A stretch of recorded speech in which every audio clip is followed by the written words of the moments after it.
If the power dies tonight, no lights, no signal, no A-team isn't. Nobody can explain why. What do you do? A tiny glitch can shut down an entire city in minutes. Are you ready to see how close we are to that edge? Your life runs on 3 invisible systems: power, internet, and water, and one failure can break all 3. Imagine waking up to a silent world. Traffic lights dead, pumps frozen, phones useless. This has already happened. What if I told you 95% of the world's data travels through cables thin enough to cut under the ocean? A single password once disrupted fuel for nearly half a coastline. So what happens when the next one hits? This isn't Seafeed. This is the real backbone of civilization, and it's more fragile than you think. Stay with me, because once you see how these systems fail, you'll never look at normal the same way again. Imagine waking up one morning and your lights don't turn on, your phone has no signal, ATM down the street has gone dark, the traffic lights are dead, the gas station pumps aren't working, and nobody, not the government, not the news, not even your neighbor knows why. That's not a scene from a sci-fi movie. That has already happened. It's more than once. And the scary part is, it could happen again, faster and harder than anyone is ready for. Stay with me, because what you're about to hear will completely change the way you look at the world around you. Welcome to Global Backbone, the channel where we break down the systems that hold civilization together, and what happens when they start to crack.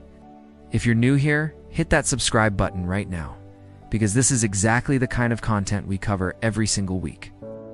And if this topic hits different for you, drop a like. It seriously helps us keep going. Now, let's get into it. We live in what people call the most advanced era in human history, and that's true. But here's the thing about advanced systems. The more complex they are, the more ways they can break. Think about it. A simple wooden bridge can crack and you lose one crossing, but a modern power grid, one failure in the right place can send an entire region back to the dark ages within minutes. The systems we have built to support modern life are extraordinary, but they are also extraordinarily fragile.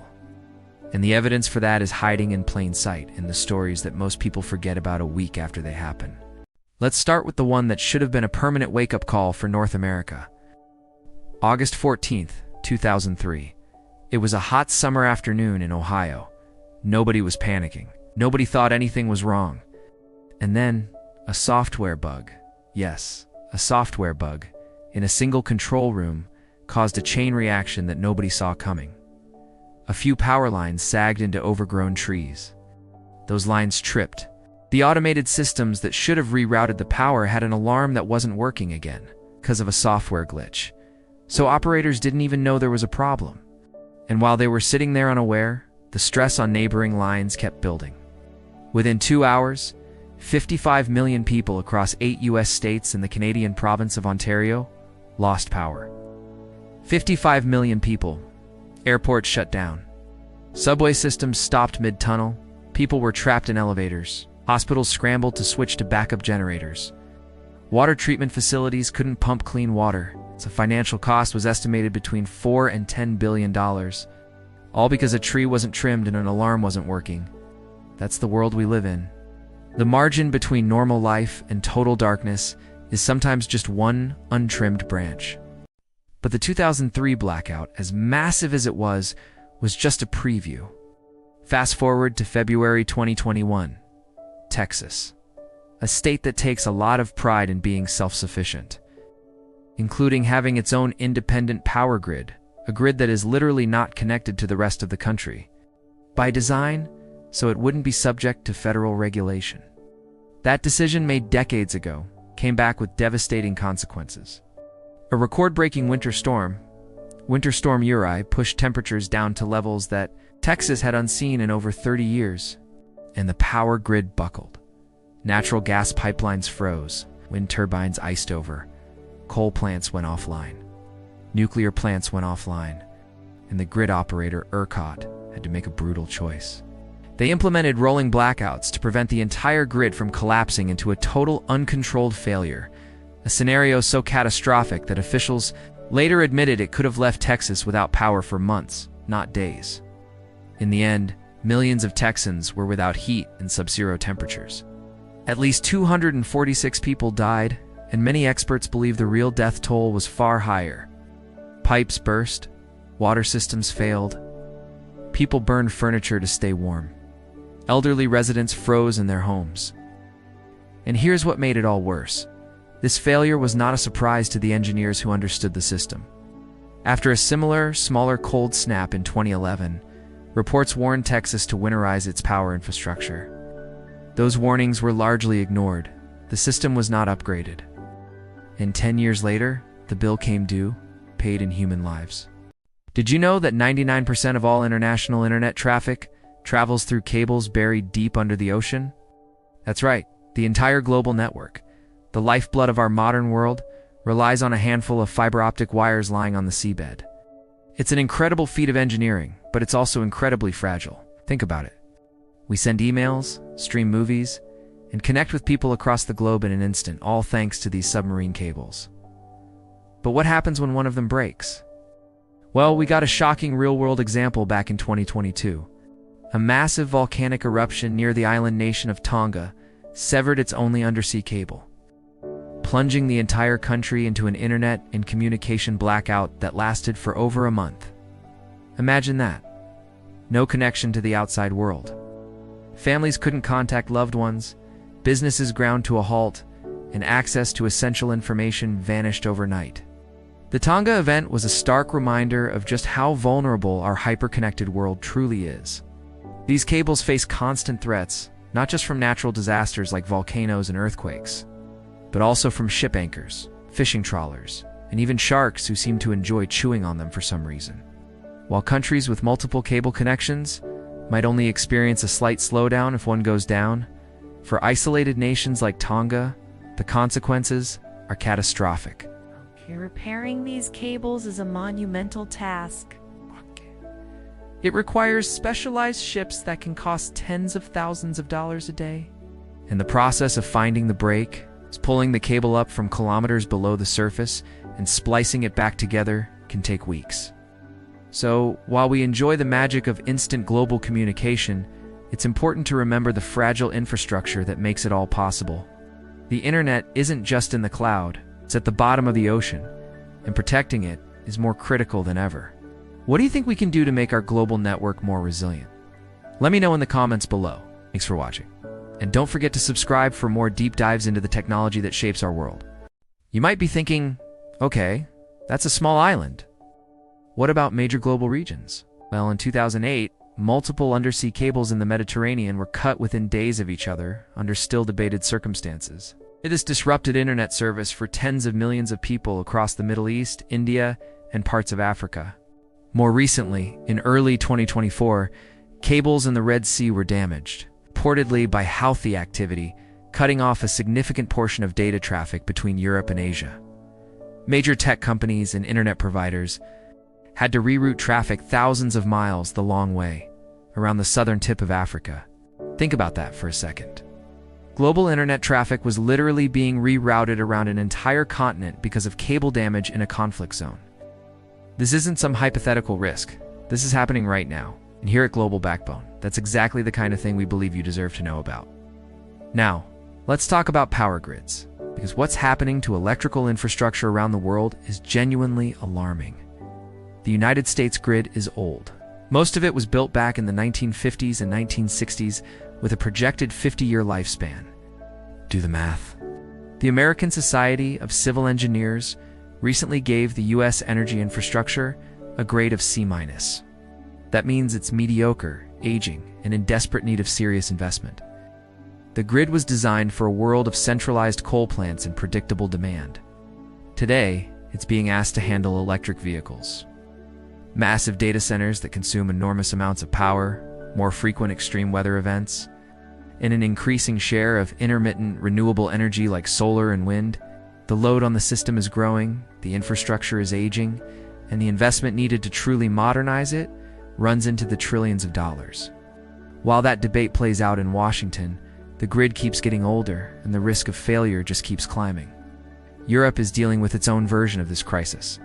The 2021 energy crisis, the 2022 natural gas supply shocks following geopolitical events, and the brutal heat waves in 2022 and 2023 all stressed European grids to a near breaking point. In some countries, citizens were asked to voluntarily reduce their electricity consumption during peak hours, just to prevent a grid collapse. Factories were told to scale back production. Hospitals had to plan for worst-case blackout scenarios. The idea that a wealthy, developed continent could be facing serious power shortages felt unreal to a lot of people, till it was very, very real. The stability we've taken for granted is more fragile than we think. Thanks for watching, and if you found this valuable, be sure to subscribe for more deep dives into the systems that run our world. And then there's the cyber dimension, which takes everything we've talked about and adds a layer that should keep infrastructure security experts awake at night. In May 2021, a ransomware attack on Colonial Pipeline, the company that supplies nearly half of the fuel to the East Coast, forced a complete shutdown of their operations for 6 days. Gas stations ran out of fuel. People were panic buying gasoline in plastic bags. Prices spiked. Flights were disrupted. And the attackers, criminal hacking group that got in through a single compromised password. 1Password. That is all it took to disrupt fuel supply for 45% of the east coast of the United States for nearly a week. The attack on Colonial Pipeline was not the first of its kind, and it will not be the last. The US government has confirmed that critical infrastructure power grids, water systems, financial networks, is being probed and targeted by foreign state-sponsored hackers on a regular basis. In 2021, a hacker gained remote access to a water treatment facility in Oldsmar, Florida, and tried to increase the level of sodium hydroxide in the water supply to a potentially dangerous level. An operator noticed the cursor on his screen moving by itself and caught it in time. It was a near miss at a water plant that serves a community of 15,000 people. The near collapses are just as important as the actual collapses, sometimes more so because they reveal exactly how close the edge is. In 2011, Ulda Fukushima, Daiichi nuclear disaster in Japan, came within hours of a far more catastrophic scenario. Workers were on the edge of having to fully evacuate the plant, which would have meant losing all ability to control the remaining reactors. Japanese officials later admitted that if events had unfolded slightly differently, a massive portion of eastern Japan, including Tokyo, a city of 14 million people, might have had to be evacuated. The near miss that the world doesn't fully talk about.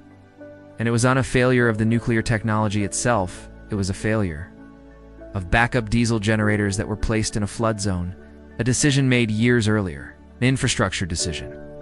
Those decisions, the ones made in boardrooms and government offices and engineering meetings, are what determine whether the lights stay on, whether the water stays clean, whether the internet keeps running. And far too often, those decisions are made with cost savings in mind, not resilience. The pattern here is undeniable. Again and again, we see the same story play out. A system that was warned about, vulnerability that was known, a recommendation that wasn't acted on, and then an event, a storm, a cyber attack, a software bug, an aging piece of equipment that pushes the system past its limit. The 2003 blackout, Texas in 2021, the Tonga cable, Colonial Pipeline, Oldsmar water plant, Fukushima, each one was in some way preventable. And each one showed us something critical about how the backbone of modern civilization is held together, not with redundancy and resilience, but often with duct tape and optimism. So where do we go from here? Experts are calling for massive investment in grid modernization, smarter grids that can automatically reroute power when a line goes down, more redundant systems, better physical and cybersecurity protections for critical infrastructure. Some countries are moving faster than others, but the challenge is enormous. The price tags are enormous, and the political will is inconsistent at best. What gives some engineers and analysts hope is that awareness is growing. Events like the Texas freeze and the Colonial Pipeline attack woke up a lot of people, including lawmakers, to the reality of how fragile these systems are. The U.S. passed significant infrastructure investment legislation in 2021, grid hardening, broadband expansion, water system upgrades, all of it starting to move slowly from talk into action. But slowly may not be fast enough. Because the storms are getting more intense, the cyber attacks are getting more sophisticated, and the infrastructure is still getting older. Here's what you can do, not just as a viewer, but as a citizen. Pay attention to these stories. When a blackout happens in your city, or a cable gets cut halfway around the world, or a water system gets hacked in a small town in Florida, don't scroll past it, because those stories are telling you something important about the world you live in. And the people responsible for fixing these systems are far more likely to act when the public is informed and vocal. That's part of why we do this at Global Backbone, because an informed audience is the first step toward an actually safer infrastructure. If this video made you think differently about the systems running your daily life, do me a favor, drop a comment below. Tell me which of these failures shocked you the most. Is it the Texas grid collapse? Is it the cable that took down an entire country's internet? Or maybe the hacker who almost poisoned a city's water supply?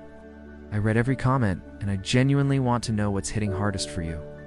And if you think someone else needs to hear this, a friend, a family member, a coworker who thinks infrastructure is just boring government stuff, share this video with them. You'd be surprised how many people have no idea how close to the edge these systems operate on a daily basis. Sharing this is genuinely one of the most valuable things you can do to help this channel grow and keep bringing you stories like this one. We are not powerless, but we do need to be informed. And as long as you're here watching Global Backbone, that's exactly what you'll be. Stay curious, stay aware. We'll see you in the next one.